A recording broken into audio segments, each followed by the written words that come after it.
Hello everybody, this is Debbie from Teacher Success Coach. It's been a while since I've actually done a live.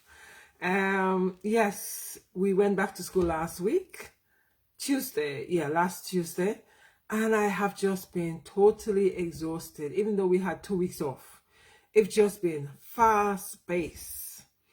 And this week I've even been faster pace because the children are getting, prepared for exams and whether or not we give them the time off to study leave and stuff like that. So it's been really, really heavy in terms of fast pace, really. Anyway, guys, here I am. What am I grateful for today? Oh my goodness gracious, a lot. I'm grateful for the fact that having life and being here, that's fantastic, something to be grateful for. I'm also grateful for my bed because it's been serving me well because I've been so tired. That bed have just been so sweet. Because when you're tired, oh my goodness, doesn't a bed feel good? So that's been my my self-care and self-love in my bed. That's what I'm grateful for. As I say, grateful for life, grateful for my bed, grateful for family and friends. Also grateful for the school I'm actually teaching in. There are a lot of challenges, but with the challenges, there are also some pluses as well. So I'm kind of enjoying the school aspect of it. Well, I'm enjoying the students more than anything else.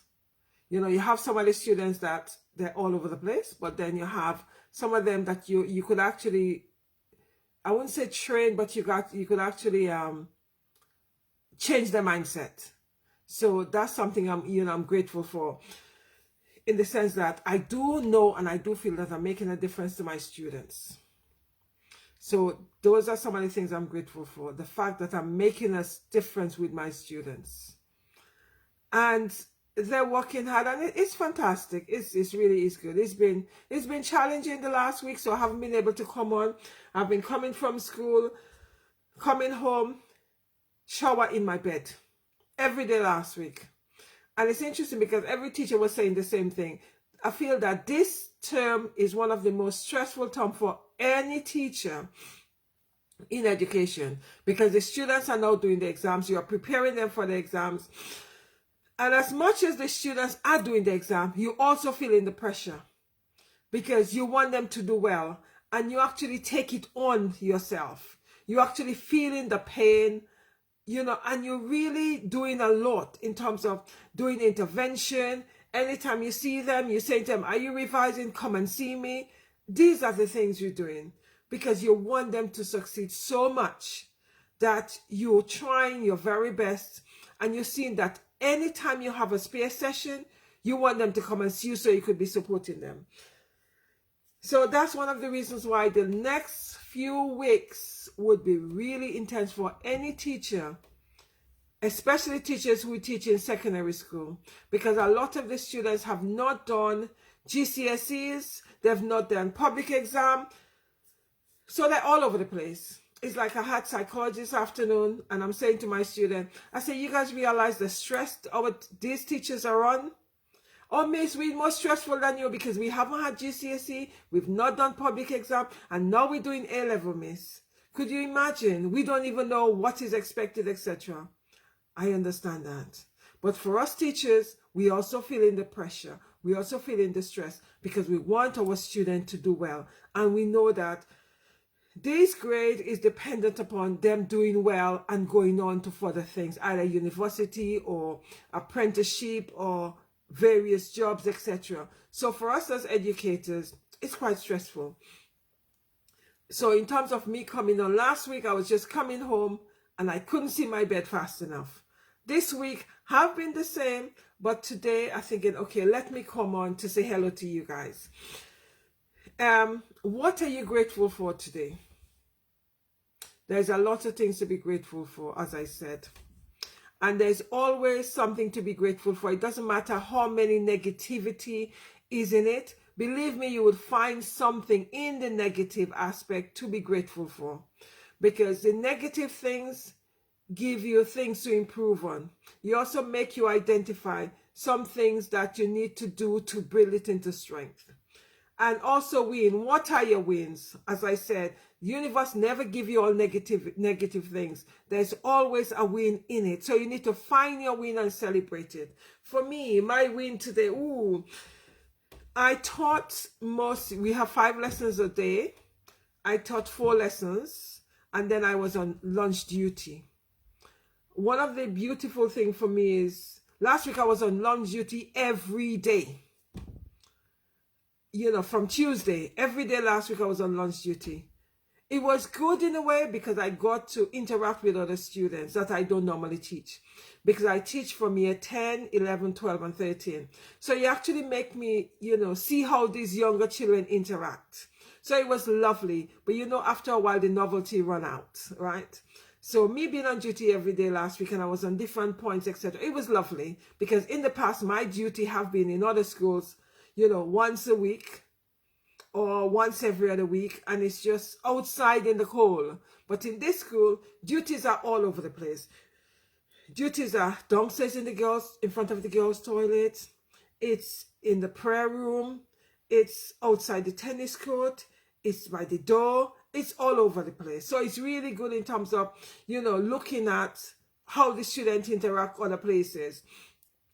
The reason why the school have so many areas for duties, they have a lot of fights going on. But this term so far has been quiet. But that's one of the reasons why they decide to have, you know, so many teachers on duty, because students seems to be fighting everywhere. Every single thing, there seems to be contention. So last week we start back, so it haven't been that bad. And it's nice in a way because students, they don't want to go outside. And one of the things that is, oh, miss, it's really cold outside. But it's like trying to empower them, the beauty of going outside, you know, in terms of fresh air, doing exercise, and it's good for the body. You know, the more fresh air you have in terms of oxygen circulating, the better for you. So it's trying to show them the reason why it is positive to go outside, because students would find any excuse to stay inside. All right, so that's one for me. One of the beauty of actually, you know, doing lunch duty, it's been really nice. So that's a plus for me. And today again, I had lunch duty. Yesterday it was, I had a clash. I had lunch duty as well as cover lesson, because I had one spare lesson, one free lesson. So in that free lesson is for you to have your lunch and then your lunch duty. So it was either cover a class, which is a year 8 class, which was food tech, or lunch duty. So they actually, you know, I had to draw their attention to, so took away the lunch duty, and I had to cover a year 8. A small class, it was 12 or 14 of them. And it was really nice covering classes as well. You get to see the students. There's some of the classes, year 7 classes, the students are extremely lost and can be very disruptive. But I did a year 8 yesterday, and that was quite nice because they're, you know, they're a little bit more mature, and they, you know, they're trying to find themselves a lot more, and they're becoming much more grounded.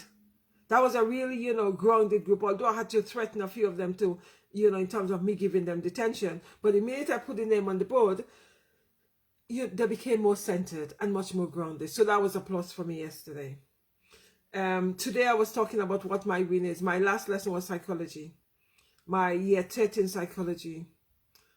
And I keep on saying to them, I'm quite worried about them because they are all over the place.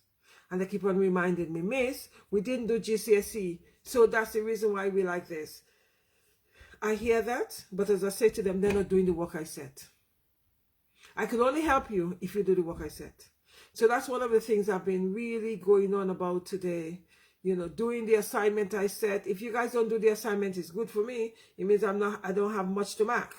But if you do the assignment, yes, it's work for me, but at least you see where you are. And one of my wins today was connecting the different areas. We were looking at schizophrenia, and it was really nice that some of them were able to connect it with the approaches which we revised last week, and connected with psychopathology, which we did today. So it was really nice hearing the explanation and the smiles and the connection and the aha moment. That was a real nice conclusion of the day for me, because they're beginning to understand it. And it's really good.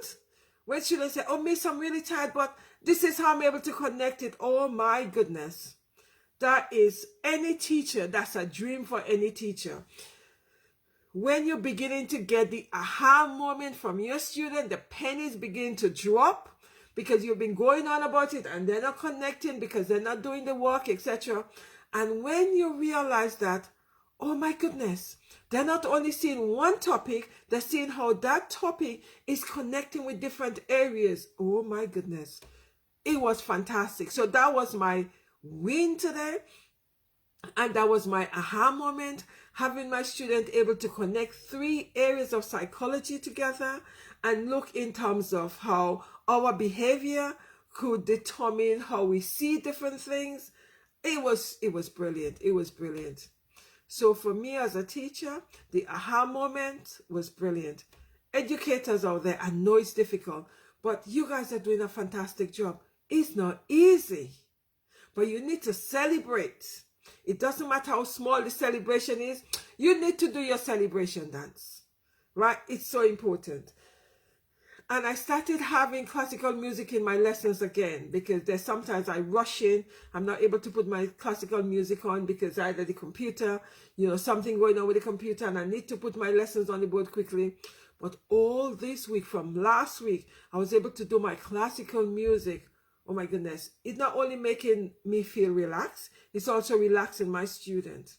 And I do feel that music in a classroom is extremely important. It enables the student to feel grounded and to feel centered. It doesn't have to be classical music, it could just be calming music. It really does help to center the student. And the times when I think music is most effective in the classroom is after the student come from break. Because when they come from break, they're high as a kite. All the excitement out there, it doesn't matter what year group, whether or not it's year 7 or year 13, they come back high, high, high. So in order to bring them down and in order to have them centered and grounded, I need to have my music on. So whether or not sometimes it's a calm music, it's like listening to the waves or listening to the sea or listening to water, it doesn't matter. It really grounds them because it brings them right back and they really begin to feel calm. So those are the times I feel that music, either classical or calming music, is essential in the classroom. After break time, in the morning when they come in, when my students come in the morning, they would have, a gratitude quote. It's like, I value myself, I feel great about myself. It doesn't matter because we don't know what the students are going through. So my basket of quotes, they would actually take one and we would discuss it, or the quotes on the board as well. And then they come into the music. So I greet them at the door. It doesn't matter what year group. And they come into classical music or calming music. It makes a whole lot of differences because the school I'm in, one of the things they've got is called for late lesson push. So if they come into your lesson late, let's say 5 minutes late, they get an automatic detention. So that sometimes students are rushing to your lesson. And when they come to the lesson, they're all, flustered and high, etc. Whereas when they come in and the music, you have calming music, it automatically calms them down. So in the morning when they come in, the music, when they go for break, when they come back from break, it's essential. When they come back from lunch, essential. But I play my music throughout my lesson. It's in the background, sometimes very, very low. They may, just hear it very, very low. And then as we wrapping up, I increase it a little bit in terms of, for them. So when they come in with after break time, they would come into the music is, relatively, they could hear it. And as my lesson progressed, I keep on putting the music very, very low, but they could still hear it. And I think it's vital.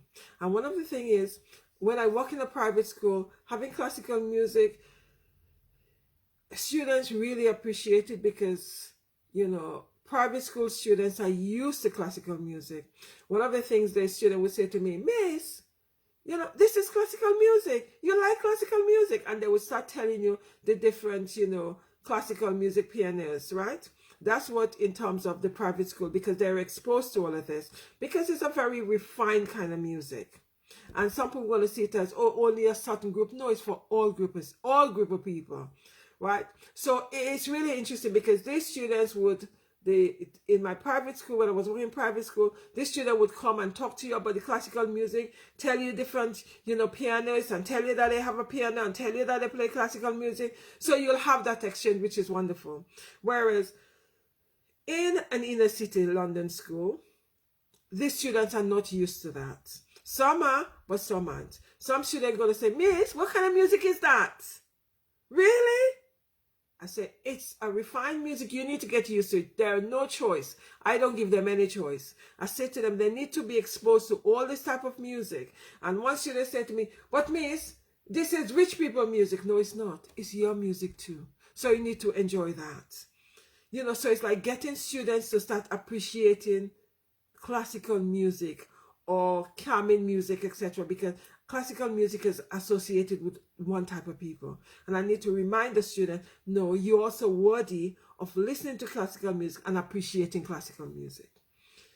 So it's very, very important that we expose our students to all this kind of stuff, because a lot of students are not exposed to that, especially students in inner city London. I'm not saying that they're all, but some students, because they're going to be saying to you, what, Miss, what kind of music? The exact words, what kind of music is this, Miss? Oh my goodness, this is rich people music. So it's a reminder, it's not. It's for everybody. Whereas walking outside of London, which I've been doing, walking in selective school outside London, they're used to that. The classes are smaller, and in private school, they're used to that. So in private school, they're going to be exchanging ideas with you regarding classical music. But here, inner city London, I'm saying to them, oh, this is whatever. You might have some students that are able to talk to you about the classical music. And I'm just reminding them that it's a finer kind of music, and it's very, very good for studying because they enable you to relax, etc. So those are the kind of music I want you guys to be listening to, because music has a real impact on learning. It really does. Right? So that's what I'm trying to expose my student to. Anyway, guys, take care, stay blessed, and I'll see you guys next week, because I'm beginning to plan most of my lessons already. So I'm beginning to feel a little bit much more centered. So in terms of me, and I'm less tired now, because I feel that, last week I was washed out. This week, not so bad. So next week I must be feeling a lot better. And I'm also changing my mindset in terms of coming home and, feeling tired. I'm changing that to coming home, I'm feeling excited. Right? The more excited I feel, the more I'm able to come on and do my live, etc. Because I think it's important that, I share my journey of teaching with some of you guys. As we know, mental health is a big issue. And one of the things I'm pushing for is having mental health first aid in schools, because it is vital. One of my health and social care students was saying to me that, Miss, one of the things is in schools, they don't seem to be care, although they talk about mental health, I don't think they care enough about mental health to start looking at it as essential, i.e. having mental health first aid in every school. That is vital. That is crucial. The same way we have first aider in all schools, which is compulsory and a must, it is essential that we have mental health first aid in every school, every country. It's important, because something I've been dealing with this week, I've had a number of parents reach out to me. And one of the reasons why they reach out to me is the children have been going through mental health issue, and the school have not been able to identify that. Why? They don't have a mental health first aider on site. If they had a mental health first aider on site, they would have been able to identify that these children are suffering from mental health issues. And there's no point in you saying that you are going to send in the welfare officer. It makes no difference to the parent or to the child. Guess what? Because the child is suffering from anxiety. And in anxiety, you don't turn it on and off. You're anxious, you're anxious. So it's like finding tools to support these children to deal with the anxiety. So therefore, when it's time to go to school, it would be easier than feeling that, okay, well, when the child reached outside the gate, the child began, the anxiety came on. Really? The child is suffering from anxiety. And a lot of educators are not educated in mental health first aid to realize that what this child is suffering is anxiety or depression, which we need to deal with. And anxiety and depression is not something that the children are putting on. It's there. And the quicker we're able to identify that, we'll be able to support the children. Because one parent, the school finally decides that they are going to teach the child online. And the school was making so much rubbish excuse that it's difficult for the teachers, etc. No, it's not. We were teaching online before. And there's sometimes we were doing hybrid teaching online, i.e. it meant that we were teaching online as well as teaching in the physical classroom. So when schools are using these excuses, these are poor excuses. They could teach. Teachers, we now versatile. We could teach in the classroom while connecting with the children online. So any parents that the children or child is going through anxiety, in terms of depression, regardless of what it is, you need to go and see you need to go and see the school. If you need support, reach out to me, because it's so interesting that it seems to be on the increase now, where schools are not connecting with that because they are not trained first aiders on site to identify that, then to put in the support. This support is quite easy. If the child is unable to go to school, then you gradually introduce the child in school and you introduce online teaching. That's no problem. Years ago, you could say that wasn't possible. But now, during COVID, we were forced to do that, whether or not we liked it or not. And some of us become really professional in it.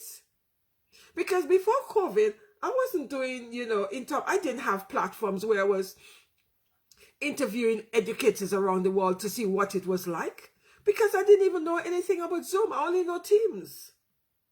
But during the COVID time, we had no choice to find range of resources to make A, our teaching much more enjoyable, B, to connect more with our students, C, to make sure that our students start having an enjoyable experience while they were at home. So we had no choice to find those tools. So any carer or parents out there who young person is having some challenges with anxiety or depression linked to school, you need to go to see the school and put it to them that the child could be educated at home. And the child doesn't necessarily have to do the exam in June.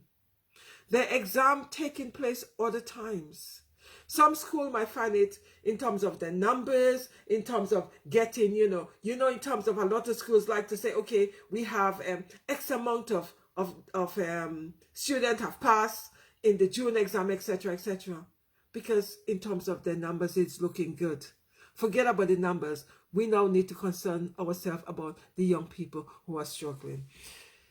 Anyway, guys, have a fantastic evening, night, morning where you are. Thank you for listening. Thank you, Doris. Thanks, Stephanie. Thanks, Deborah.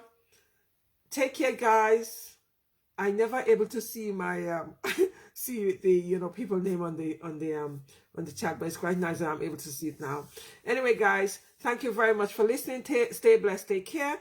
And if you guys have any problem in terms of challenges, I don't use problem, challenges, where young people are having challenges in terms of connecting, going back to school, either because they're suffering from anxiety or they're suffering from depression, you need to go to the school. If you've got any problem in doing that, reach out to me and I'll support you on that.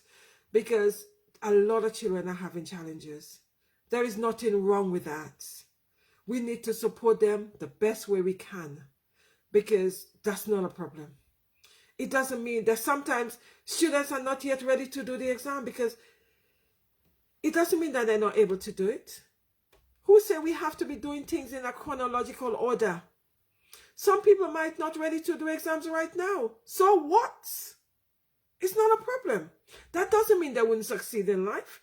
It means that they're not yet ready. It means that they're having some challenges. The challenges need to be dealt with first before they actually go into the academic. That's okay. You need to make these young people feel okay with that. And if you're fretting and annoyed about it, they will not feel okay about it. You are going to increase the anxiety and you're going to increase the stress level. That's what you don't want. Anyway, guys, take care, stay blessed. Thank you guys for listening. Have a great evening, morning, night where you are. And I'll speak to you on Monday. Bye-bye.